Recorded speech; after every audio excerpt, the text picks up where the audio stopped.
अस्सलाम वालेकुम नाज़रीन, प्रोग्राम स्पीकर्स के साथ मैं हूं आपकी मेज़बान ज़रियाब आरिफ। कराची के शहरियों को बेसुकून होता देख सिंध हाई कोर्ट ने आज के इलेक्ट्रिक का लाइसेंस मनसूख करने का इंदिया दिया है। अवामी मुश्किलात इस कदर बढ़ गई हैं कि के इलेक्ट्रिक ने न सिर्फ कराची के शहरियों की रात की नींद और दिन का सुकून बर्बाद कर दिया है, बल्कि कारोबार ज़िंदगी पर भी मनफी असरात मुरतब किए हैं। अब क्या के इलेक्ट्रिक ने अपने लिए ये रास्ता खुद फ्राहम किया है कि इस कंपनी का लाइसेंस मनसूख कर दिया जाए।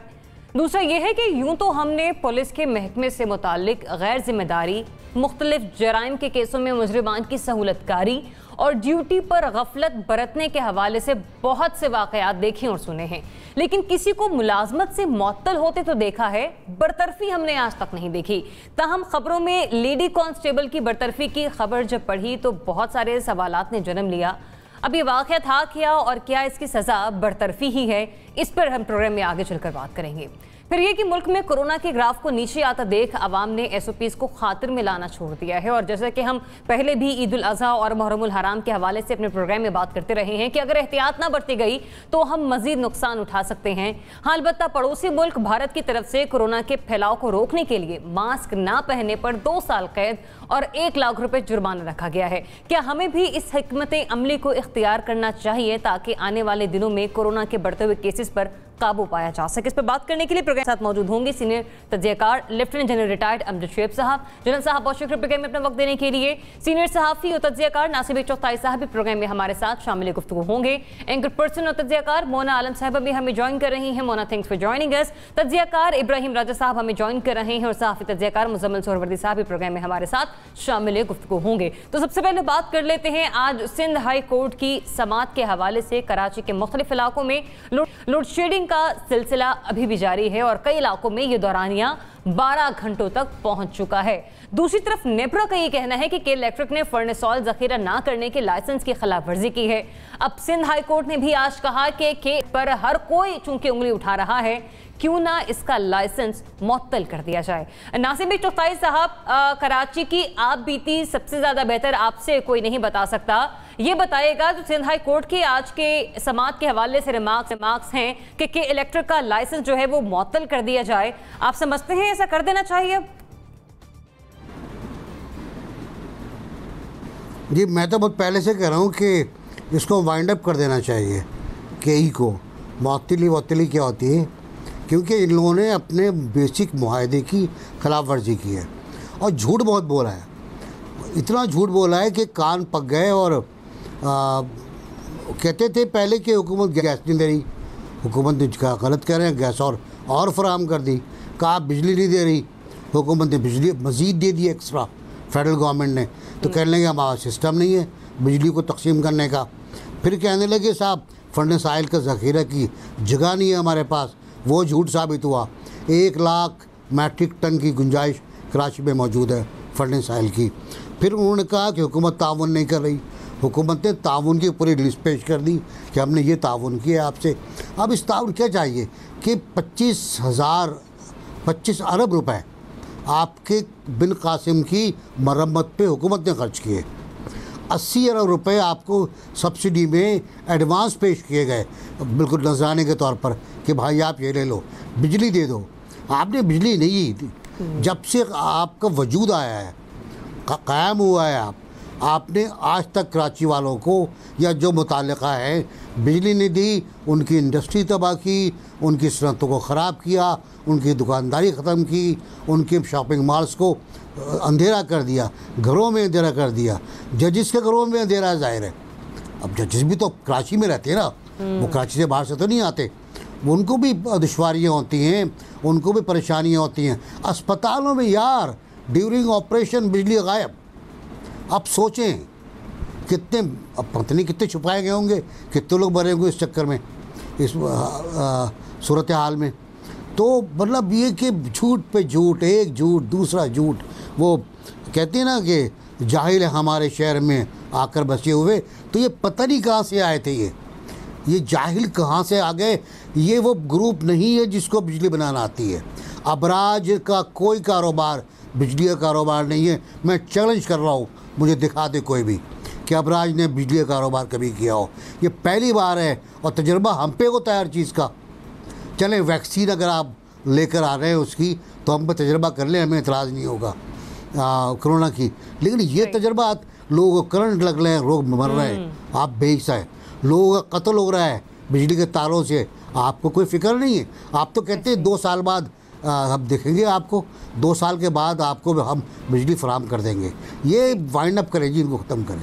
वही मोना, कराची के अवाम की बदसुकूनी को दूर करने के लिए आपको ये हल नज़र आ रहा है कि के इलेक्ट्रिक का लाइसेंस ही मुअत्तल कर दिया जाए? असल में ज़रियाब, जब वैसे बात होती है कोई जुडिशल एक्टिविज्म की या जुडिशरी किसी भी एडमिनिस्ट्रेटिव और डोमेन में आती है, तो बहुत उसके ऊपर वैसे तनकीद रहती है कि जी ये आपका डोमेन नहीं है। लेकिन मुझे लगता है ये एक बड़ा क्लासिक एग्जाम्पल है, क्योंकि यहाँ पर बिल्कुल फेलियर हो चुका है हमारी तमाम सियासी लीडरशिप, जितनी भी हैं, ख्वाह वो अपोजिशन हो, मौजूदा गवर्नमेंट हो, हर कोई एलआई पार्टीज हो, कराची से ताल्लुक़ रखने वाली एमक्यूएम, जो मर्जी जमात उठा ले, सिंध से ताल्लुक़ रखने वाली GTA, Peoples Party, PTI, PMLN, हर कोई इसमें अपना जो कर सकता था कर चुका है। प्रेशराइज करना, प्यार से डांट कर हर चीज़ हो चुकी है। इकट्ठे हो चुके हैं अपोजिशन वाले और ट्रेजरी बेंचेस इस खुसूस मामले पर, तब भी कुछ नहीं हुआ। सबने मिलकर एहतजाज कर लिया, सबने साथ वॉकआउट किया। पहली दफ़ा ऐसा हमने देखा, कोई ऐसी मिसाल आई, तब भी कुछ नहीं हुआ। कुछ जो मर्जी आप करके देख लें। नेपरा ने जी शो कॉज नोटिस, जिसके हवाले से मुसलसल की शिकायत आती है कि इनको तो पता ही नहीं चलता कि रेगुलेशन इनका काम भी है और ये आया किस खाते में आते हैं। नेपरा वालों की तो जिसे कहते हैं कान पे जू नहीं रेंगती, किस किस किस्म की बातें तनकीद नेपरा पे की जाती है, वो तक इनको जो कर सकते थे इनके साथ कर लिया, तब भी ये लोग बाज ना आए। तो मुझे लगता है ये कोई अलग ही कोई मखलूक है और इनको डील करने का शायद ही इसके अलावा कोई और तरीक़ेकार बचा हो। बल्कि सुप्रीम कोर्ट को इसके ऊपर उसको नोटिस अगर लें तो मैं कहती हूँ वो ज़्यादा अप्रोप्रिएट है। सुप्रीम कोर्ट को भी इसके ऊपर उसको नोटिस लेना चाहिए। सिंध हाई कोर्ट ने बिल्कुल सही किया है, इसके अलावा कोई चारा नजर नहीं आ रहा। अब एक ये जुडिशल एक्टिविज्म ही एक चीज़ बची है, या जुडिशरी की एक चीज़ बची है कि वो बाकायदा मुदाखलत करके इस मसले को हल कराएं, वरना इसका कोई हल नहीं है। और ये भी एग्जैजरेशन नहीं है जो अभी एनबीसी कह रहे थे ना कि कातिल है कि इलेक्ट्रिक बिजली के झटकों से कोई तादाद अगर हम गिनती में लाएं तो मेरा ख्याल है हंड्रेड्स में वो लोग होंगे जो कि अपनी जानों का ब्याह कर चुके हैं बिजली के झटके लगने की वजह से। वो सीधा तरीन इनका इंफ्रास्ट्रक्चर है और बिजली की तहसील का निज़ाम है। इन्होंने वादा किया था कि इसकी दुरुस्तगी करेंगे और यहाँ पर इन्वेस्टमेंट करेंगे। कितने साल गुजर गए, 2 मरतबा प्राइवेटाइजेशन भी हुई, कभी भी इन्होंने अपना ये वादा वफा नहीं किया और इतनी ढिठाई से वो इस अपने अमल पर जारी और सारी है। अभी भी के हैरत होती है उनकी, अगर आप बातें सुनिए, आप स्टेटमेंट्स देखें और जिस तरह से कहा जाता है कि will be restored and sorry for inconvenience. अगर आप किसी की जान ले रहे हैं, then I am sorry, this is not just inconvenience, it's a sin, ये गुनाह है। और ये भी एग्जैजरेशन नहीं है कि कातिल हैं, क्योंकि एफआईआर लोग दर्ज करवा चुके हैं अपने लवाहिकीन की, अपने अजीजों की थानों में कराची के, कि इन्होंने कत्ल किया है हमारे लोगों का। सही। मुजम्मिल साहब, जैसे कि मोना ने भी पॉइंट आउट यहाँ पर किया, अवाम ने एहतजाज कर लिया, कोई नतीजा नहीं निकला। सूबे में ऑपोजिशन और सूबाई जमात भी एक पेज पर थी कि इलेक्ट्रिक के मामले पर, तब कुछ नहीं हुआ। प्राइम मिनिस्टर ने नोटिस लिया, तब कुछ नहीं हुआ। नेपरा ने नोटिस लिया, तब कुछ नहीं हुआ। अब जाके सिंध हाई कोर्ट की जानिब से ये रिमार्क सामने आ रहे हैं कि लाइसेंस मुअत्तल कर देना चाहिए। आप समझते हैं कि ऐसा हो जाना चाहिए? देखिए, ये बड़ा मुश्किल सवाल है और ट्रिकी सवाल है। अगर मैं ये फ़र्ज़ कर लूँ कि Sindh high court judicial order के तहत के इलेक्ट्रिक का लाइसेंस मुअत्तल कर देता है और इस हुकूमत को कहता है कि वो टेक ओवर कर ले के इलेक्ट्रिक, तो क्या इस हुकूमत की कारकर्दगी ऐसी है कि हम समझ सकें कि ये डिलीवर कर देगी? मुझे तो गुनाह बदतरस गुनाह वाली बात नज़र आ रही है। जो बाकी इस वक्त पाकिस्तान का मसला ये तो नहीं है कि पाकिस्तान में बिजली नहीं है। पाकिस्तान का मसला तो ये है कि बिजली है और ये हुकूमत दे नहीं पा रही है। आप कराची को रो रहे हैं लोड शेडिंग, तो लाहौर में भी हो रही है। अब लाहौर में तो के इलेक्ट्रिक नहीं है। फिर मुझे कुछ ये भी लगता है कि के इलेक्ट्रिक और हुकूमत के दरमियान मैच फिक्स है। मैंने नेपरा का वो शो कॉज देखा तो उसमें उन्होंने कहा कि 15 दिन में जवाब दीजिएगा कि आपने ये लोड शेडिंग क्यों की है।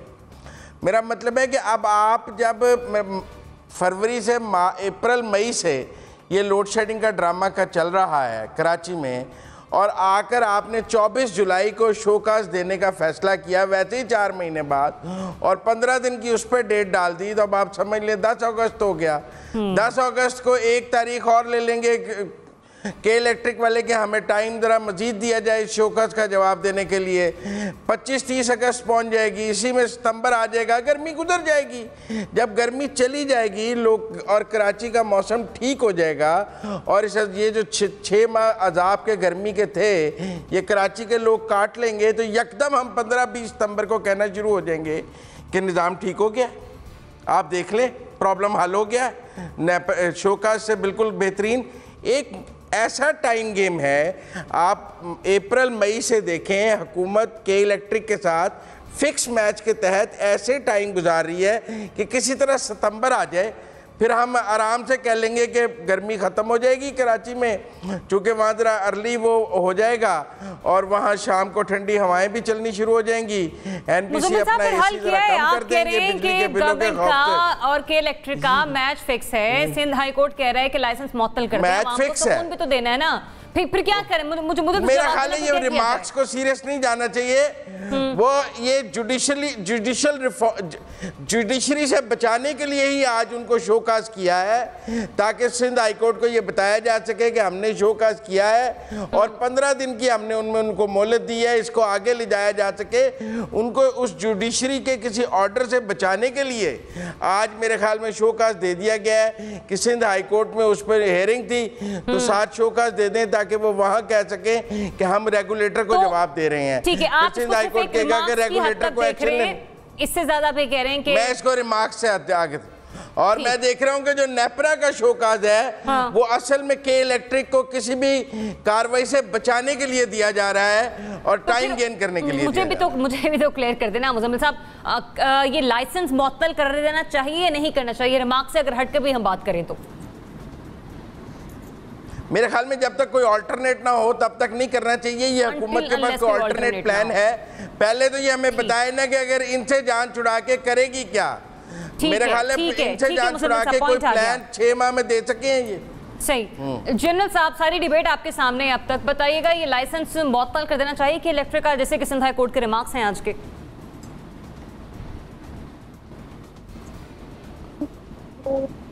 बिस्मिल्लाहिर्रहमानिर्रहीम। देखिए, ये इस पर नहीं करना चाहिए। हमें उनका एग्रीमेंट देखना चाहिए, एक तहकीक होनी चाहिए जिसके जरिए पता लगे कि उन्होंने वायलेशंस क्या क्या की हैं।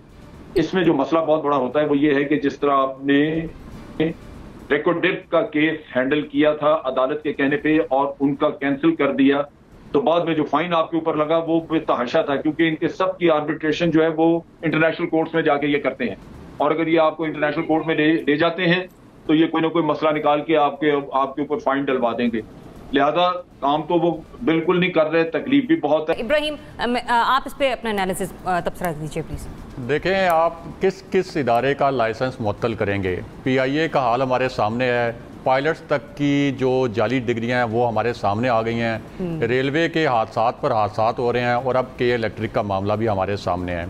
अब सिंध हाई कोर्ट ने ये रिमार्क्स तो दिए हैं कि के इलेक्ट्रिक का जो लाइसेंस है वो मुअत्तल किया जाए और साथ जो नेपरा ने शो का नोटिस जारी किया है उसमें उन्होंने लिखा है कि हमारी टीम गई, उसने के इलेक्ट्रिक के सिस्टम का मुआयना किया और 12 उन्होंने बताई हैं कि संगीन खिलाफ वर्जियाँ जो हैं वो के इलेक्ट्रिक कर रही है 2015 से।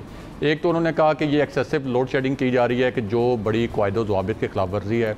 दूसरा उन्होंने बताया कि जो एग्जिस्टिंग फैसिलिटीज़ हैं के इलेक्ट्रिक के पास वो उसको भी इस्तेमाल नहीं कर रही। तीसरा, उनका जो अपना एक पावर जनरेशन प्लांट है वो उसकी मेंटेनेंस चूँकि सही नहीं हो रही तो वो जितनी उसको पावर जनरेट करनी चाहिए यानी जितनी बिजली पैदा करनी चाहिए वो उतनी बिजली भी पैदा नहीं कर पा रहा। चौथा और सबसे अहम चीज़ कि उसने के इलेक्ट्रिक ने अपना जो ढांचा था, जो इंफ्रास्ट्रक्चर था उसको अपग्रेड नहीं किया, जिसकी वजह से बिजली की तरसील का जो है वो इशू है। अब यहाँ पे सवाल ये पैदा होता है कि नेपरा जो रेगुलेटरी अथॉरिटी है वो कोई आज तो नहीं बनी, कुछ 10 दिन पहले तो नहीं बनी। खुद वो कह रही है कि हमारी टीम ने 12 फाइंडिंग्स जो हैं वो की हैं और 2015 से ये हो रहा है। तो 2015 से अगर ये हो रहा है तो नेपरा जो है और जो दीगर इदारे हैं, ख़ास तौर पर नेपरा का तो काम ही है रेगुलेट करना, तो वो कहाँ पे सोया हुआ था? इतने अरसे से मुसलसल जो कराची के लोग जो हैं वो अजियत का शिकार हैं, तो उस पे सिर्फ के इलेक्ट्रिक के ख़िलाफ़ कार्रवाई जो है उससे करने से नहीं बनेगा। के इलेक्ट्रिक की जगह आप अगर कोई और इदारा भी ले आएंगे, यानी किसी और के हैंड ओवर कर दें या वफाक के हैंड ओवर कर दें, तो जब तक जो ऊपर रेगुलेटरी अथॉरिटी है वो मेरिट के ऊपर काम नहीं करेगी, इन चीज़ों के ऊपर एक्शन नहीं लेगी, तब तक ये नहीं होगा। दूसरा, हम ये जो कह रहे हैं कि ये इसको हम लेके जा सकते हैं, जनरल साहब ने जैसे फरमाया कि ये इस किस्म के जो इदारे हैं वो फिर हमें आलमी अदालतों में लेके जाते हैं। जैसे हमें पहले भी कारके वाले मामले पर भी बहुत बड़े जुर्माने का सामना करना पड़ा था, लेकिन बाद में वो इमरान खान साहब ने तुर्क सदर के साथ बातचीत करके वो मामला टाला। तो वो तो हमारा खर्चा है, लेकिन इससे पहले कि वो इसका लाइसेंस मुअत्तल किया जाए, हुकूमत पाकिस्तान को चाहिए, वफाकी हुकूमत को चाहिए कि इनको अदालत में लेके जाएं। वो खुद कह रहे हैं कि हमारी ये फाइंडिंग्स हैं कि 12 जगहों पे इन्होंने वो कायदो ज़ाबित की खिलाफ वर्जी की है, तो इनको अदालतों में लेके जाएं। और अगर ये जाना चाहते हैं किसी इंटरनेशनल फोरम पे, तो वहाँ भी अगर नेपरा के पास इस किस्म के शवाहिद हैं, जैसे कि नेपरा अपने शो का नोटिस में लिखा है, तो वहाँ पे वो एविडेंस जो है वो पेश करें। आप ये कह रहे हैं कि सिंध हाई इसका लाइसेंस जो है, जो इसकी परफॉर्मेंस है, उसके ऊपर तो बिल्कुल मुअत्तल होना चाहिए, लेकिन ये भी जरा ख्याल रखना चाहिए कि इस मुअत्तली के बाद इमीडिएटली तो कोई ज़ाहिर है कि ऐसा हमारे पास निज़ाम नहीं है कि वहाँ पे कोई निज़ाम खड़ा कर दिया जाएगा और इनको बिजली मिलनी शुरू हो जाएगी कराची के लोगों को। लेकिन इसकी कारकर्दगी की रोशनी में अब इसको मजीद कोई रिलीफ देना या इसको टाइम नहीं देना चाहिए और बिल्कुल रिमार्क से हट के भी इसका बैरट पे इसका लाइसेंस मुअत्तल होना चाहिए और अकाउंटेबल नेपरा के लोगों को भी करना चाहिए जिन्होंने इसको इतनी छूट दी है। ठीक है जनरल साहब, काइंडली अब आपके एनालिसिस। यही हैंडल करने की कोशिश करनी चाहिए। उसमें ये है कि स्टाफ तो यही रहेगा जो इसको चला रहा है, सिर्फ ऊपर आपने मैनेजमेंट बदलनी है ताकि इलेक्ट्रिसिटी सप्लाई जो है वो डिसकंटिन्यू ना हो। तो ये तो हो जाएगा कंट्रोल तब्दील करने का। लेकिन ये है कि इनके कंट्रोल तब्दील करने के साथ इसके सारे कानूनी पहलू देख लेने चाहिए, क्योंकि ये जितने भी एग्रीमेंट बाहर की कंपनियां आके करती हैं उसमें उन्होंने आर्बिट्रेशन के लिए अमूमन इंग्लैंड के कोर्ट्स वगैरह को रखा होता है कि जी वहां जाके होगी। अगर हम भी उस पर केस करें तो हमें वहीं जाना पड़ेगा इंग्लैंड में, यहाँ लोकल कोर्ट से अगर फैसला कराया तो वो बाहर चैलेंज होगा। तो ये बड़ी दुश्वारी होती है इनकी। सो इमीडिएटली तो इसकी बहाली के लिए ये इसका कंट्रोल ले लेना चाहिए और उस कंट्रोल के साथ साथ फिर कानूनी कार्रवाई की जाए और वो सारे आपके कानूनी माहिरीन जो है वो पहले देख लें एग्रीमेंट वगैरह को कि उसमें क्या रेमेडियल मेजर्स हैं, कैसे कानूनी तौर पर डील किया जा सकता है, ताकि बाद में आपके लिए परेशानी ना हो और आपके लिए मसाइल ना आए। लेकिन वक्ती तौर पर नेपरा इसका अरेंजमेंट संभाल सकता है ताकि बिजली जो है वो रिस्टोर की जा सके और आवाम को तंगी ना हो। ठीक है, आप कह रहे हैं कि नेपरा जो है वो अगर हम लोग मुअत्तल करते हैं कि इलेक्ट्रिक का लाइसेंस, तो नेपरा को जिम्मेदारी उठाना पड़ेगी उस वक्त तक के लिए। एनबीसी, आप अपना कमेंट ऐड करना चाह रहे हैं?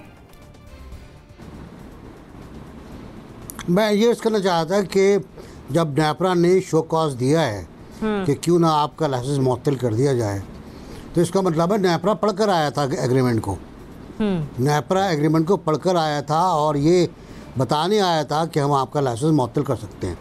केई को बचाने की कोई भी कोशिश बहुत साफ नज़र आती है। हुकूमत बचाने की कोशिश कर रही है और लोग बचाने की कोशिश कर रहे हैं, लेकिन केई ने जो जुर्म किए हैं उनकी सज़ाएँ मौत तो हो सकती है, उससे कम नहीं हो सकती।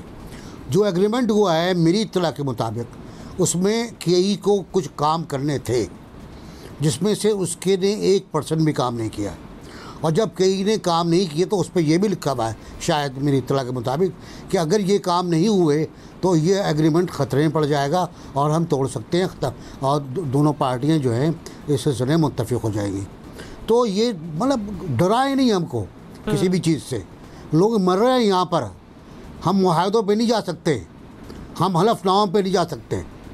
यहाँ लोग मर रहे हैं, यहाँ की इंडस्ट्री कत्ल हो चुकी है, उसको फांसी भी लटका दिया है आप लोगों ने, और फिर आप मुझसे कह रहे हैं कि जी अब मुअत्तल नहीं करें आप, और आप देख लें एग्रीमेंट को देख लें आप। ये कुछ नहीं है, ये ईस्ट इंडिया कंपनी है, निकालें बाहर इसको। सही। मुजम्मिल साहब ने कहा कि जब तक हमारे पास कोई दूसरा ऑप्शन नहीं है हमें लाइसेंस की मुअत्तली की तरफ नहीं जाना चाहिए, जबकि बाकी तज्ज़ियाकारों की राय ये है कि इलेक्ट्रिक ने हमारे पास एक मिनट जरिया जी एनबीसी, हमारे पास ऑप्शन है, हमारे पास इंफ्रास्ट्रक्चर है, हमारे पास बिजली के तार हैं, हमारे पास बिन कासिम पोर्ट है, हमारे पास सिंध गवर्नमेंट का कोल का तो बिजली मौजूद है, लिंक निकल आया कि हुकूमत पाकिस्तान ने ये करना था। देखिए एनबीसी, हाँ तो ये करे ना हुकूमत पाकिस्तान, तो करे ना सर। देखिए हेलो, बात यह है कि अगर कल को वो भी चीज निकल आए कि हुकूमत पाकिस्तान ने ये फैसिलिटी मुहैया करनी थी और फिर हमने आगे ये करके देना था, तो फिर आप चक्कर में आ जाएंगे। तो इसकी लीगैलिटी कर लेनी चाहिए, क्योंकि आप सारा बाद में फाइन भी अदा करेंगे और सारा कंपनसेट भी उनको करेंगे। ये बड़े टेक्निकल जो किस्से हैं सर, हुकूमत जो बताती है वो ये बताती है कि हमने सब कुछ दिया है इनको, जो मांगा दिया है, इनको गैर मामूली सब्सिडी दी गई है, इनको गैर कानूनी तौर पर मरम्मत के पैसे दिए गए हैं बिलकासिम के। किसी कंपनी ने जिसने गालबन पहले लिया था इनसे, उसने तमाम तांबे की तारें जिनके जरिए ये बिजली तकसीम होती थी वो उतारी, लोहे की लगाई और उसको अरबों रुपए का बेचा उन तांबे की तारों को। ये चीज आप देखें, ये बड़ा अंदर से तांबे को बेचा, सिल्वर लगाया ये और तार को अंदर लेकर नहीं गए जमीन के अंदर। अगर बहस ऐसी रही तो फिर मेरे ख्याल से प्रोग्राम का सारा वक्त इसी सवाल पर निकल जाएगा। लेकिन राय आप चूंकि जनसभा मसला तेरा हल हो तो कम नहीं है। नहीं, मैं तो चाहती हूँ कि मेरा मसला नहीं, कराची के अवाम का मसला हल हो। जनरल साहब, कराची के अवाम बेसुकूनी की हालत में जिंदगी गुजारे पिछले 3-4 हफ्तों से। चलें आगे बढ़ते हैं, इजाजत दीजिए मुझे। बात लेडी कांस्टेबल की कि जिनकी टिकटॉक पर वीडियो वायरल होने पर उन्हें मुलाजमत से बरतरफ किया गया। अब पंजाब पुलिस की लेडी कांस्टेबल की वीडियो सामने आने पर मामले की इंक्वायरी की गई और इल्जाम दुरुस्त साबित होने पर खातून को मुलाजमत से बरतरफ कर दिया गया। लेकिन हमने माजी में बहुत सारे वाकयात होते हुए देखे हैं, मुख्तलिफ जगहों पर पुलिस का गैर जिम्मेदाराना रवैया भी देखा है। मुख्तलिफ केसेस ऐसे हैं कि जहां पर सहूलतकारी का इल्जाम भी बहुत सारे अफसरान पर आता रहा है। मअतली तो देखी है लेकिन बरतरफी नहीं देखी। मोना, ये जो खातून है लेडी कांस्टेबल, ये टिकटॉक पर मुख्तलिफ गानों पर वीडियो बनाने की शौकीन थी। इन्होंने ऐसा किया जिसकी बेस पर महकमाना कार्रवाई की गई और सजा के तौर पर उन्हें बरतरफ कर दिया गया। ये इस किस्म की बरतरफी टिकटॉक के एक वीडियो बनाने पर आप समझती हैं कि ये दुरुस्त अमल है? मैं क्या कहूँ, कहाँ से शुरू करूँ, मुझे समझ नहीं आ रहा। इस मुल्क में ये हाल है कि कोई मासूम शहरियों को कुचल कर निकल जाए, चला जाए, कोई मसला नहीं है। कोई किसी का हक मार ले, जमीन पे कब्जा कर ले, कत्ल कर ले, डाका डाले, चोरी करे, उनके लिए सजा नहीं है। इस किस्म की मासूम चीज़ों पे टिकटॉक की वीडियो बनाई है और गाने पे वीडियो बनाई है। I mean, मैं क्या करूँ, मैं तबसरा करने से कासिर हूँ इस मामले पे। मुझे समझ नहीं आ रहा मैं किधर से शुरू करूँ। कि अच्छा, मुझे एक ना इसमें 2-3 पहलू नजर आते हैं। एक तो मुझे इसमें आपको याद होगा कि वो PIA की कुछ एयर होस्टेसेस थी जिन्होंने कोई वीडियो बनाई थी, गालिबन वो भी टिकटॉक की ही वीडियो थी। उसके ऊपर भी उनके खिलाफ एक एक्शन लिया गया था, पता नहीं सस्पेंड किया था उनको या मुअत्तल किया था, सस्पेंड किया था if I am not wrong. और उसके ऊपर भी सोशल मीडिया ने बहुत शोर व वावेला मचाया था कि ये किस किस्म का फैसला है, क्या रही थी, ऐसा क्या गुनाह कर दिया। आप अपनी ज़ात में अगर आप खुश हैं या कोई आप वीडियो बना रहे हैं, सोशल मीडिया का किसी भी ऐप का इस्तेमाल कर रहे हैं, किसी दूसरे को नुकसान नहीं पहुंचा रहे, किसी को तकलीफ नहीं दे रहे, किसी के साथ कोई नाजेबा हरकत, कोई बात नहीं कर रहे, किसी का दिल नहीं दुखा रहे, मुझे समझ नहीं आता उसने ऐसा क्या गुनाह किया कि उसको इस बात पे उस वक्त भी हमने एक्शन देखा था ये प्रोसेस। एक तो मुझे ना इसमें एक बड़ा खवातीन के हिसाब से एक बहुत डेरिवेटरी एटीट्यूड नजर आता है, क्योंकि अगर आप खास तौर पर इस तरह की हार्ड वर्किंग जो ये प्रोफेशनल खवातीन है इनसे बात करें, कोई लेडी कांस्टेबल हो या फिर कोई एयर होस्टेस हो, इनके पीछे ना हमेशा एक स्ट्रगल आती है। ये आपको बताती है, कोई टीचर हो, ये आपको बताएंगे कि ये इस मुकाम तक कैसे पहुंची है, इन्होंने अपनी जिंदगी में बहुत उतार चढ़ाव देखे हैं, घर के क्या हालात हैं, बहुत मतलब इंस्पायरिंग स्टोरीज इनके पीछे होती हैं। उस किस्म के बैकग्राउंड से आने वाली खवातीन, लड़कियां, बहनें हमारी, मुझे समझ नहीं आता ये कहाँ से शुरू होता है उनके खिलाफ इतना जहर। मतलब आप उल्टा अगर उनकी स्ट्रगल की, उनकी मेहनत की रिस्पेक्ट नहीं कर सकते हैं तो आप उनको कोई हक नहीं है आपको, और आपको शर्म से डूब पड़ना चाहिए कि अगर आप उनको इस तरह से नीचा दिखाने की कोशिश कर रहे हैं। एक तो इसमें ये पहलू मुझे बड़ा वाज़ेह किस्म का शोविनिज्म से भरा हुआ और खवातीन की जिसे कहते हैं डेरोगेटरी एटीट्यूड उनकी तरफ अपनाता हुआ ये मुझे नजर आता है। दूसरी बात मुझे इसमें ये नजर आती है कि ये जो सोशल मीडिया और एप्स के खिलाफ ना एक बहुत तंग जहनी का मुजाहरा पाकिस्तान में नजर आ रहा है मुसलसल तौर पर। कभी कहते हैं पबजी बैन कर दो, मुझे नहीं पता था पबजी वो क्या गेम है, उसमें क्या होता है, मैंने कहा शायद कोई ऑब्सीन आज ही हटी है कुछ, हाँ आज हटी है। अब देखिए मुझे तो समझ ही नहीं आई क्यों लगी थी, मैंने फिर बड़ा प्रोब किया इस बात को कि उसमें क्या ऐसी चीज है, क्या उसमें फहाशी है, क्या फैला रहे हैं, कौन सी आपकी जो आपके खोखले जो आपके एक बड़ी आपके दिलों में बातें हैं उनको किसने धचका दे दिया, आपकी फजूल की ईगो को किसने तकलीफ पहुंचा दी। पबजी ने ऐसा क्या गुनाह कर दिया था जिसके लिए आपने उसका सर कलम करने की जो है ठान ली थी, कोई उसमें ऐसी बात नहीं थी। फिर यूट्यूब के हवाले से इसी किस्म के दोबारा कमेंट्स 2012 में पहले भी आप ये इस किस्म की चीज कर चुके हैं, यूट्यूब बैन। आप मतलब ऐसी हालात हैं, ऐसे इस वक्त मतलब आप दुनिया को देखें कहाँ जा रहे हैं। 5th जनरेशन वॉरफेयर की हम बातें करते हैं, हर चीज इंटरनेट पे हो गई है, हर चीज हाइब्रिड हो गई है, हर चीज टेक सेवी हो गई है। 30 साल हो गए इंटरनेट की एवोल्यूशन को, हम वहीं के वहीं फंसे हुए हैं। मेरी समझ नहीं आती यूट्यूब को बैन कर दें, मतलब ये किस किस्म की बातें हैं। आप जरा सोचें कि आप तो फिर पत्थरों के जमाने में और बाबा आदम के जमाने में आप पाकिस्तान को हम सब क्या धकेलने की कोई साजिश कर रहे हैं। इतना आपका तंग जहनी का मुजाहरा इस किस्म की चीजों पे, आप नई चीजों को एक्सेप्ट नहीं करते और आप ये भी नहीं बता सकते, आप जहनी तौर पर इतने कुन जहन है कि आप ये भी नहीं बता पाते। मैं पूरी ओवरऑल हर फ्रेगमेंट पर, हर सोसाइटी के फ्रेगमेंट पर ये बात कर रही हूँ कि आप ये भी नहीं बता पाते कि आपकी इस कदर तनकीद और इस कदर नफरत का आपका सबब क्या है, इसकी वजह क्या है, ये कहाँ से आएगी और ये आप कहाँ लेके जाएंगे। अपने आप को ठीक करें। अगर कोई फहाशी है, कोई अगर इस किस्म की चीज है आपके अपने जहनों में है, मुझे नहीं समझ आती इसके अलावा और क्या चीज है। इतना उस बेचारी उस लड़की के साथ इन्होंने जुल्म किया है। फौरी तौर पर इस फैसले को वापस लें और मैं उम्मीद करती हूँ कि सोशल मीडिया इसको उसी पैमाने पे उठाए जैसे के खिलाफ जब हुआ था तो उस वक्त उठाया था। NBC वैसे तो हर प्रोफेशन, हर शोबा अपने तई एक मोतबर हैसियत रखता है, बड़ा मोहतरम होता है। ताहम कुछ शोबे ऐसे होते हैं कि जिनका वकार या जिनके हवाले से बहुत सारी चीज़ें को आपको मद्देनज़र रखना होता है। जब स्पेशली आप वर्दी में होते हैं, यही एक यहाँ पर भी ऑब्जेक्शन लगाया गया था। लेकिन इंसानी ज़ात भी तो कोई चीज़ है ना। और यहाँ पर अगर हम दूसरी तरफ ये देखें तो बड़े बड़े पहाड़ जो हैं वो हमें नज़र नहीं आते। कहते हैं कि हाथी की पकड़ में आए तो फिर पूंछ भी आ जाए। तो ये टिकटॉक पर बरतरफी कर देना, मैंने वो ऑर्डर देखा है, उसमें लिखा है कि टिकटॉक तुमने बनाया तो मैं क्या फारिग रोल किया जाता है कि कुछ टाइप का वो जुमला है, बहुत कदीम क्लासिकल उर्दू का जुमला है वो। अब बात क्या है, बात ये कि अगर लड़की डांस कर रही हो, जो डांस नहीं है, वो डांस बिल्कुल नहीं है और सिर्फ एक हरकत है जो नज़र आ रही है आपको, तो वो तो आपको काबिल एतराज़ ठहरता है। और अगर ट्रैफिक कांस्टेबल सिग्नल पे खड़ा हुआ रक्स कर रहा हो नागन की बीन के ऊपर, तो वो आपको वाह वाह वाह वाह और वो क्या कमाल हो जाता है।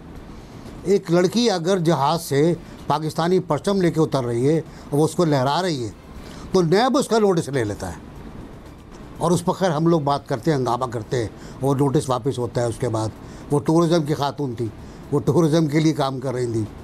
अब मसला ये है कि इस माशरे में, इस समाज में हमने इतना अपने आप को अलग थलग कर लिया है हर चीज़ से, इंसानी जज्बों से, इंसानी कदरों से, मोहब्बतों से, रिश्तों से। क्या हमारे घरों में जो शादियां होती हैं उनमें ऐसे रक्स डांस नहीं होते? क्या मेहंदी की जो रस्में होती हैं वो मुख्तलिफ होती हैं? अच्छा, वो ये कह रही है कि ये 8 महीने पहले मैंने बनाई थी और मैंने लीक नहीं की। लीक किस तरह हो गई मुझे पता नहीं, वो डिफेंसिव पर है, कांस्टेबल है, उसको बरतरफ करके आपको क्या मिलेगा? मतलब कोई आपकी कोई तारीफ़ तो करेगा नहीं आपको। तो ये एक ख़ास मेंटेलिटी है, एक ख़ास मतलब आप वार्निंग देते यार, आप वार्निंग देते और क्योंकि आपने उसको खुद आगे बढ़ाया तो इसलिए और आगे बढ़ गया मामला। तो मैं समझता हूँ कि 2 मेयार नहीं होने चाहिए, एक ही मेयार रखें। कांस्टेबल अगर डांस कर रहा है तो उसको भी आप सज़ा दें, और अगर लड़की ये अगर ये डांस है उनके नज़दीक तो फिर लेडी कांस्टेबल है तो बात करें, बताएं कि रक्स किस तरह है, ये डांस किस तरह है, ये बताएं ना, साबित करें। तो भाई ये मुआशरा ऐसे नहीं चलेगा। ठीक है NBC। जनरल साहब, देखिए, ये जो सर्विस रूल्स होते हैं जिसमें जो सिक्योरिटी के अदारे हैं उनके लिए, वो एफसी हो, रेंजर्स हो या ये पुलिस हो, उसमें एक क्लॉज है जिसे हम कहते हैं कॉन्डक्ट अनबिकमिंग। एक सिपाही है, एक ऑफिसर है, उससे कॉन्डक्ट की तवक्को की जाती है, सर्विस उससे कॉन्डक्ट की तवक्को करता है, और उसमें कॉन्डक्ट की खराबी कई शक्लों में हो सकती है। आप उससे ऑनेस्टी डिमांड करते हैं, वो बेईमानी कर रहा है, वो कॉन्डक्ट अनबिकमिंग है, वो उसकी सजा कुछ और होगी, कुछ और। डिसिप्लिन की माइनर वायलेशन और फिर मेजर वायलेशन ये कंडक्ट अनबिकमिंग में आती हैं, और इसमें एक किसी भी शख्स को उसकी प्रमोशन रोकने या वार्निंग देने से लेके उसको सर्विस से बरतरफ या कैद तक की सजा दी जा सकती है। अब ये सारा आपकी सवाबदीद पे है कि आप देखें कि ये जो कॉन्डक्ट सर्विस के अपनी एक्सपेक्टेशन के मुताबिक नहीं था, क्या ये इतना बड़ा जुर्म है या कॉन्डक्ट की इतनी बड़ी वायलेशन हुई है कि उसकी बरतरफी कर दी जाए। मेरा ख्याल है यहाँ पे जिस ऑफिसर ने ये किया, ये उसकी अपनी जजमेंट का कसूर है, उसकी अपनी जजमेंट फॉल्टी है, क्योंकि ये इतना बड़ा कसूर नहीं है उसका कि उसको सर्विस से बरतरफ किया जाए। इसका मतलब यह है कि कल कोई बहुत बड़ा काम करे तो वो सर्विस से बरतरफी के ऊपर आपके पास और क्या चीज है जो आप उसको देंगे। मिसाल के तौर पे एक आदमी वहां पे डाका मार लेता, उसको भी आप सर्विस से बरतरफ करते हैं, वो कांस्टेबल को, और ये जिसने थोड़ी सी शक्ल दिखा दी आप इसको भी बरतरफ कर रहे हैं। तो इसका मतलब यह है कि आपने जो कॉन्डक्ट है उसमें आप डिफरेंशिएट करने में नाकाम रहे। ये उस ऑफिसर की जजमेंट की खराबी है, उसको भी पूछा जाना चाहिए कि अगर तू सबसे बड़ी जो सजा है वो छोटे से जुर्म पे ही अगर दे दोगे तो बड़े जुर्म वाले का फिर तुम क्या। तो ये जजमेंटल मैं समझता हूँ बहुत बड़ा एक फर्क है, बहुत बड़ी एक गलती उसकी। इसके ऊपर उसको वार्निंग दी जा सकती थी, इसके ऊपर उसको कुछ वक्त के लिए उसकी छुट्टी बंद की जा सकती थी, किया जा सकता था। बिल्कुल, आप सारे ऐसे छोटे छोटे ऐसे इकदाम हैं जो सर्विस में आप इंडिविजुअल खिलाफ करके तो उसको रास्ते पे वापस ला सकते हैं। लिहाजा ये जजमेंटल एरर है, और मेरा ख्याल है कि उस ऑफिसर की अपनी जजमेंट भी काबिले उसका भी है कि उसकी भी नोटिस लिया जाए, और उसकी जजमेंट है उसको दुरुस्त करने के लिए सीनियर ऑफिसर्स को देखना चाहिए। इब्राहिम, देखें, ये लेडी कांस्टेबल जो हैं या कोई भी प्रोफेशनल हो, उसकी ज़िंदगी के दो पहलू होते हैं। एक तो ज़ाहिर है कि उसका प्रोफेशनल पहलू है उसकी ज़िंदगी का, दूसरा उसकी ज़िंदगी का ज़ाती पहलू है। और ज़ाती पहलू में अगर इन कांस्टेबल साहिबा का कोई मशगला था तो उस पर किसी को क्या एतराज़ हो सकता है। ज़ाहिर है कि आप 24 घंटे, तो कोई भी प्रोफेशनल हो वो 24 घंटे तो ऑन ड्यूटी नहीं है, और ना ही वो 24 घंटे जो है वो उस पर बाइंडिंग है कि वो एक मुलाजिम है तो उसने वो सारे कवायद के ऊपर जो है वो अमल दरामद करना है। दूसरा, ये एक जो मासूम सी उन्होंने वीडियो बनाई, इससे कौन सा आपके कोई एटमी राज चोरी हो गए या पुलिस के अंदर कोई ऐसे बड़ी कोई ख़ास सीक्रेट थी जिसका दुनिया को पता चल गया या आपके दुश्मनों को पता चल गया या पुलिस डिपार्टमेंट के दुश्मनों को पता चल गया, जिससे आपका बड़ा डिसिप्लिन वायलेट हो गया या आपको नुकसान हो गया। मैं तो यहाँ तक कहता हूँ कि इससे पहले जो हमारी टिकटॉक स्टार हैं हरीम शाह, उनके मुतल्लिक अगर उन्होंने जाके फॉरेन ऑफिस में एक वीडियो कर ली तो एक सोशल मीडिया पे भी हमारे लोगों ने और ऑफिशियल्स ने, अपोजिशन ने, सब ने एक तूफान बर्पा कर दिया कि जैसे पता नहीं उन्होंने क्या सिक्योरिटी रिस्क जो है वो बन गई हैं और पाकिस्तान की सिक्योरिटी को दाव पर लगा दिया गया। एक तो हमें ये जो सोशल मीडिया पे ये जो लोग हमारे स्टार बने हैं इनकी उसी तरह रिस्पेक्ट करनी चाहिए जैसे ये मेन स्ट्रीम के ऊपर हमारे जो दीगर स्टार्स हैं, और इनको हमें एक्सेप्ट कर लेना चाहिए कि ये प्रोफेशनल्स हैं। जैसे हम प्रोफेशनल हैं बतौर सहाफ़ी, जैसे पुलिस वाले प्रोफेशनल हैं, फौजी प्रोफेशनल हैं, आर्टिस्ट प्रोफेशनल हैं, तो ये अपना एक इनका प्रोफेशन है। तो अगर वो कुछ कर रहे हैं तो उसमें कोई हर्ज वाली बात नहीं है। अब दूसरी बात यह है कि ये जिन ऑफिसर साहब ने इनको बरतरफ किया है, मैं तो कहता हूँ इनके खिलाफ इंक्वायरी होनी चाहिए कि इन्होंने कैसे पिन पॉइंट किया स्पेसिफिक कि ये वीडियो आई और उसके ऊपर उन्होंने ये जो है इतनी बड़ी उनको कार्रवाई कर दी। वो ये भी कह रही हैं कि मैं अपने ख़ानदान की वाहिद कफील हूँ, वाहिद कमाने वाली हूँ। और तीसरा जो सबसे अहम पॉइंट ये मोना साहिबा ने जो उठाया कि हमारा ये जो माशरा है मजमूई तौर पर ये खवातीन के मामले में, ये नासिर बेग चुगताई साहब ने भी जो फरमाया कि वो एक खातून थी, वो हमें पता है कि उस पर चेयरमैन नैब ने नोटिस ले लिया विद इन मिनट्स जैसे वो सोशल मीडिया पे आई। हालांकि वो प्रमोट कर रही थी कि PIA को प्रमोट करें, उससे पहले पाकिस्तान के कोई 10 चक्कर लगा चुकी थी कि पाकिस्तान में एक टूरिज्म को वो फरोग दें। लेकिन हमारा जो माशरा है, हमने उसमें सोशल मीडिया भी शामिल है, वो कोई खवातीन की इस तरह की कोई चीज़ सामने आ जाए तो उसको इस तरह से वो एक्सप्लॉइट करता है या इतने बुरे तरीके से पोर्ट्रे करता है कि उसके बाद हमें लगता है कि ये जो इकदामात इस किस्म के सामने आते हैं। आप ये देखें कोरोना जैसी सूरत में डॉक्टर्स, हम कहते हैं फलां बड़ा मुकद्दम पेशा, बड़ा रिस्पेक्टेड, डॉक्टर्स ने कितनी टिकटॉक वीडियोस की और सोशल मीडिया पे किस किस तरह से उन्होंने इस मुसीबत की घड़ी में भी उन्होंने लोगों को तसल्ली देने के लिए थोड़ा सा उनके चेहरे में कैफियत को भी थोड़ा सा नॉर्मल करने पूरी दुनिया में ऑफिशियल जो कर रहे हैं, तो इसको हमें अब इस सोशल मीडिया को एक्सेप्ट कर लेना चाहिए। और किसी की जाती जिंदगी अगर वो अपनी एक प्रोफेशनल खत्म ड्यूटी करके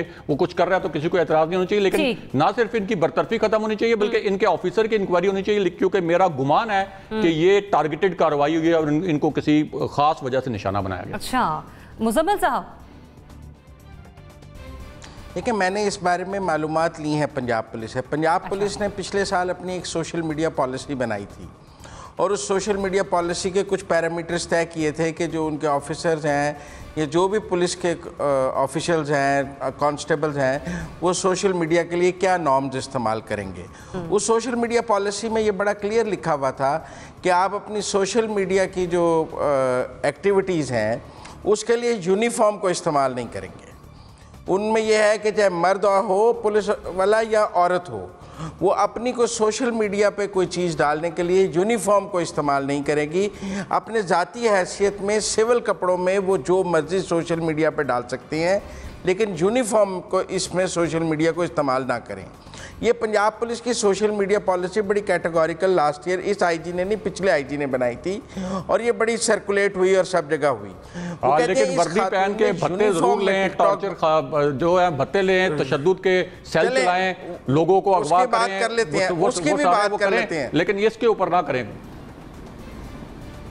ये भी कर लेते हैं कि जैसे जनरल साहब ने कहा कि वर्दी पहन के डाका हो सकता है, डाके पे भी नौकरी से निकाल, उसके साथ डकैती का पर्चा भी उसके खिलाफ दिया जाता है, क्रिमिनल प्रोसीडिंग्स भी की जाती हैं, सिर्फ डकैती पे नौकरी से नहीं निकाला जाता है। और अगर कोई भत्ता लेते हुए पकड़ा जाए तो उसकी भी क्रिमिनल प्रोसीडिंग साथ होती हैं, सिर्फ नौकरी से नहीं निकाला जाता है। लिहाजा मेरा ये ख्याल है कि जहाँ तक यूनिफॉर्म की बात पकड़ा जाए तो यूनिफॉर्म का एक डेकोरम होना चाहिए, यूनिफॉर्म का एक डेकोरम जरूर होना चाहिए।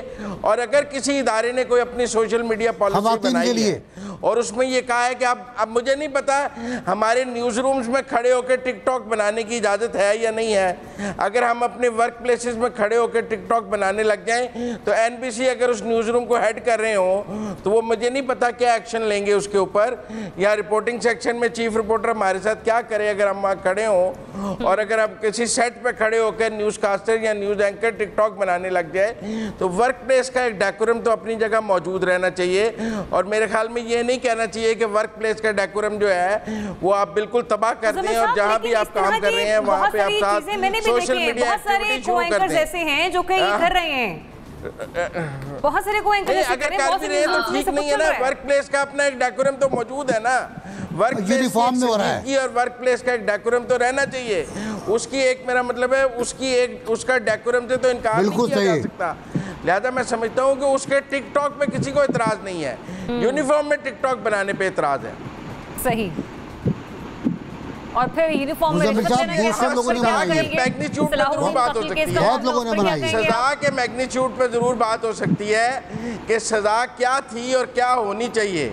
इसके बारे में भी लेड रूल्स हैं कि क्या सजा है और क्या होनी चाहिए, इसको असेस किया जा सकता है।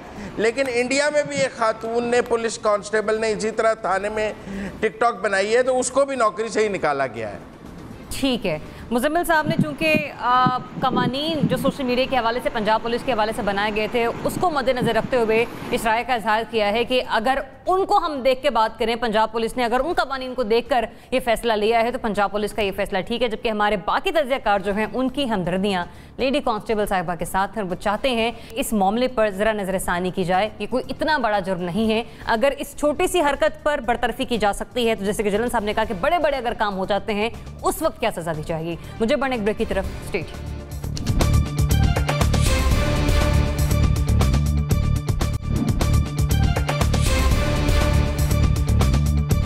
Welcome back. नाज़रीन, पड़ोसी मुल्क भारत में रियासत झारखंड में शहरियों के लिए मास्क पहनने की पाबंदी लाजमी करार दे दी गई और खिलाफवर्जी करने पर 2 साल कैद और 1 लाख रुपए जुर्माना रखा गया है। ऐसे में अगर हम बात करें मौजूदा सूरत हाल के पेश नज़र कोरोना वायरस की सूरत हाल के हवाले से, गो कि ग्राफ थोड़ा सा नीचे आया है, लेकिन हम ये नहीं कह सकते हैं कि बद एहतियाती की जाए। और अब से कुछ ही दिनों बाद, गालिबन 1 हफ्ते बाद ईद उल अज़हा भी है, तो इस सूरत हाल के पेश नज़र के पाकिस्तान में भी ऐसे ही जुर्माने और सज़ा की ज़रूरत है। जनरल साहब, आप समझते हैं कि ऐसा कुछ होना चाहिए पाकिस्तान में भी? आपका तज्जिया विदिन 60 सेकंड्स प्लीज। मेरा ख्याल है कि यहाँ पे सूरत हाल चूंकि बेहतर हो रही है और आपका जो लॉकडाउन का तरीकाकार है वो आपका कारआमद रहा है, तो यहाँ ऐसी जरूरत नहीं है कि आप लोगों को इतनी सख्त सजाएं देनी शुरू कर दें। नासिर चौथाई साहब, आप समझते हैं कि पाकिस्तान में भी इसी किस्म की कोई सख्ती होनी चाहिए? देखिए, जिन इलाकों में फैलना है वहाँ तो कर सकते हैं आप। हिंदुस्तान ने यही किया है, हिंदुस्तान ने काबू पा लिया था, लेकिन जैसे ही खुला लॉकडाउन तो उनके कई इलाकों में बहुत बड़ा ख़तरनाक स्ट्राइक बैक हुआ, स्पाइक हुआ है। 50,000 कल आए बीमार, 12 लाख हो चुके हैं और 30,000 40,000 करीब मर चुके हैं वहाँ पर। और ये मुख्तलिफ इलाकों में, बाज़ इलाक़े केरला बिल्कुल क्लियर है, बाज़ इलाके बिल्कुल क्लियर हैं, लेकिन महाराष्ट्र है या उत्तर प्रदेश है, यहाँ अचानक बढ़ना शुरू हुआ है। सबसे बुरी हालत महाराष्ट्र की है, तो इसलिए वहाँ ज़रूरी है, ऐसे इलाकों में बहुत ज़रूरी है जहाँ स्पाइक अनयूजुअल हो, अनयूजुअल स्पाइक में बहुत ज़रूरी है। हमारे यहाँ अब जो टेस्ट भी कम है, ज़ाहिर है मरीज़ भी कम आ रहे हैं, तो मुझे नहीं लगता कि हमारे यहाँ ज़रूरत है। हमारे लोग पहन भी नहीं रहे, आप जुर्माने कर दें, कुछ भी कर दें, अब वो नहीं पहनेंगे, ना उन्होंने बारिश पे पहना, ना बकरीद पे पहनेंगे वो, और ना आप पहनेंगे। ठीक, इब्राहिम। देखें, ना तो ये काबिल अमल है, ना ही इसकी ज़रूरत है, क्योंकि आप 2 साल के लिए किसी को जेल में डालेंगे तो हमारी मईशत की हालात वैसे ही बड़े पतले हैं, तो वो तो मईशत के ऊपर और ही बोझ बनेगा, और ना ही कोई 1 लाख रुपये जुर्माना जो है वो आपको देने के लिए तैयार होगा। दूसरी बात यह है कि हम ये बार बार कह रहे हैं कि यानी हमारी हुकूमत ये बार बार कह रही है कि अब बहुत ज़्यादा तादाद में जो है वो पाकिस्तान में मास्क बन रहे हैं, और पाकिस्तान मास्क जो है वो एक्सपोर्ट करने की पोजीशन में भी है। तो एक तो ये जो मास्क हैं इनको सस्ता करवाया जाए, और इनकी जो कॉस्ट प्राइस है, यानी कि ये एक ज़ाहिर है कि एक बहुत बड़ी एमरजेंसी है, तो ये इन्फोर्स कर सकती है हुकूमत कि ये इंश्योर किया जाए, और जो बना रहे हैं इसके मैन्युफैक्चरर हैं या जो बेच रहे हैं उनको कहा जाए कि इसकी कॉस्ट प्राइस के ऊपर दें, यानी अगर ये 20-30 रुपये का मिलता तो 5-6 रुपये का मिले। दूसरा, हमने देखा कि ट्रैफिक पुलिस जैसे मोटरसाइकिल सवारों को कोशिश करती है कि वो चालान करके या डांट डपट करके वो हेलमेट पहने, तो इसी तरह ये जो टाइगर फोर्स है, अगर है कहीं एग्जिस्ट करती है, वैसे इतनी नज़र तो नहीं आती, तो उसके ज़रिए भी ये मास्क जो हैं ये लोगों को फराम किए जा सकते हैं। एक अवेयरनेस कैंपेन भी चलाई जा सकती है, थोड़ा डांट डपट से काम चलाया जा सकता है, लेकिन ये 2 साल के लिए किसी को जेल में डालना या 1 लाख रुपए जुर्माना, ये काबिल अमल भी नहीं है, और इस वक्त पाकिस्तान की जरूरत भी नहीं है। मुज़म्मिल साहब, हमारे तो वज़ीर आज़म अक्सर मास्क नहीं पहनते हैं, तो अगर हमने सज़ा का ऐलान कर दिया तो वज़ीर आज़म ही जेल चले जाएंगे। हमारे तो वज़ीर आज़म बहुत कम मास्क पहनते हैं, लेकिन मैं समझता हूँ कि जेल जाने वाली बात तो ठीक नहीं है, लेकिन दुनिया में मैं देख रहा था एग्जाम्पलरी फ़ाइन ज़रूर रखे गए हैं, 200 से $500 तक, 200 पाउंड तक, और इस तरह जुर्माने जो हैं पब्लिक प्लेसेस पे मास्क ना पहनने पर दुनिया में नज़र आए हैं, और मेरे ख्याल में फ़ाइन ज़रूर एग्जाम्पलरी होना चाहिए। अभी ये 2-3 हज़ार इन्होंने फ़ाइन रखा है, कुछ जगह प्रपोज़ हुआ था, लेकिन मैं समझता हूँ इस फ़ाइन को 10,000 रुपये तक भी ले जाया जाए तो कोई ऐसी बात नहीं है। लोगों को मास्क पहनने का आदी करना चाहिए, और अगर वज़ीर आज़म भी ना पहने तो उन्हें भी जुर्माना करना चाहिए, और वो जुर्माना भी पाकिस्तान के ख़जाने में जमा होना चाहिए, ताकि सबको मास्क पहनने की आदत हो, कम से कम पब्लिक प्लेसेस में मुलाकात करते हुए। तो मैं समझता हूँ मास्क की अहमियत से तो इनकार नहीं है, लेकिन सवाल यह है कि कितना जुर्माना और कितनी सज़ा होनी चाहिए, ये हर मुल्क ने अपने हालात और अपनी करेंसी और अपनी मईशत को देखकर फैसला करना है। यकीनन जिन्होंने 200 पाउंड रखा है, तो हम 200 पाउंड तो यहाँ हमारे 40,000 रुपये बन जाएंगे, हम तो 40,000 नहीं रख सकते। जिन्होंने $500 रखा है वो $500 या 80,000 रुपये बन जाएंगे, वो 80,000 भी हम जुर्माना नहीं रख सकते। तो हम उस तरह तो नहीं देख सकते, लेकिन हमें अपने मुकामी हालात को देखते हुए मैं समझता हूँ कि अच्छा खासा जुर्माना जरूर रखना चाहिए, मतलब सजा लेकिन इसमें फिर ये भी एक सवाल आ जाएगा। जी जी जी, हाँ, लेकिन फिर पुलिस जो है वो लोगों को ब्लैकमेल भी करने लग जाएगी कि तुमने पहना भी होगा तो कहेगी नहीं पहना हुआ, जुर्माना कर देंगे, नहीं तो 500 रुपए रिश्वत है। तो वो मसाइल भी तो हमारे मुल्क में अपनी जगह मौजूद है। मेरे पास मोना जी बिल्कुल, मैं इससे इख्तलाफ करती हूँ। ये पाकिस्तान में डूएबल नहीं है और मैं सबसे मोर और लेस एग्री करती हूँ इस बात पे कि अगर सही है कि जो 2-3 हज़ार जुर्माना था जो एक मीटिंग में तय पाया गया था, ये बिल्कुल ठीक है हमारे हिसाब से। क्योंकि अगर फाइन कोई बंदा चैलेंज करे कि जी ये फाइन मुझ पर गलत लगाया गया है, मैं किसी एक्स्ट्रा ऑर्डिनरी सर्कमस्टांसेस में था, आपने हमारी कोर्ट्स का हाल देखा है, वहाँ पे कोई गरीब आदमी तो रुल ही जाएगा, जलील हो जाएगा और फिर वो साल चलता रहेगा मामला।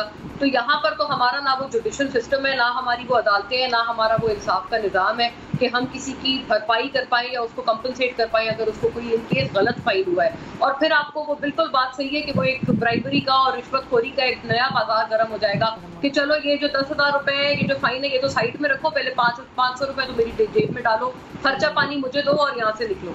तो ये इसलिए नया तमाशा क्रिएट करने की कोई ज़रूरत नहीं है। मुझे लगता है हमारे काफ़ी अच्छे फिगर्स हैं, कोविड केसेस में हमारी अच्छी स्ट्रैटेजी रही है। बिल्कुल ईद उल अज़हा एक बड़ा डिसाइसिव फैक्टर है और अभी बहुत कब्ज़ वक्त होगा अगर हम अपनी कोरोना वायरस के कम केसेस पे अभी से खुशी का इजहार करते हैं। ईद उल अज़हा बड़ा डिसाइसिव फैक्टर होगा, उसमें यही तरीक़ेकार बेहतरीन है कि थोड़ा बिल्कुल फाइन रखें उस पर, जो 3-4 हज़ार 5,000 का फाइन है बिल्कुल ठीक है, अपनी जगह पर मौजूद है। बस ये कि उसको अब जाहिर है उसको इस तरह से इन्फोर्स करें, इम्प्लीमेंट करें और मुझे काफ़ी लोग अवेयर नजर आ रहे हैं। निस्बतन एक काफ़ी फर्क पड़ा है लोगों की अवेयरनेस में जो कि उनके जहन में। तो एसओपीज़ पर इम्प्लीमेंटेशन को इन्फोर्स किया जाए हुकूमत की जानिब से, ये टास्क उसका होना चाहिए बजाय इतना भारी भरकम जुर्माना या फिर इस किस्म की सज़ा का तयन किया जाए। इजाज़त दीजिए, अल्लाह हाफ़िज़।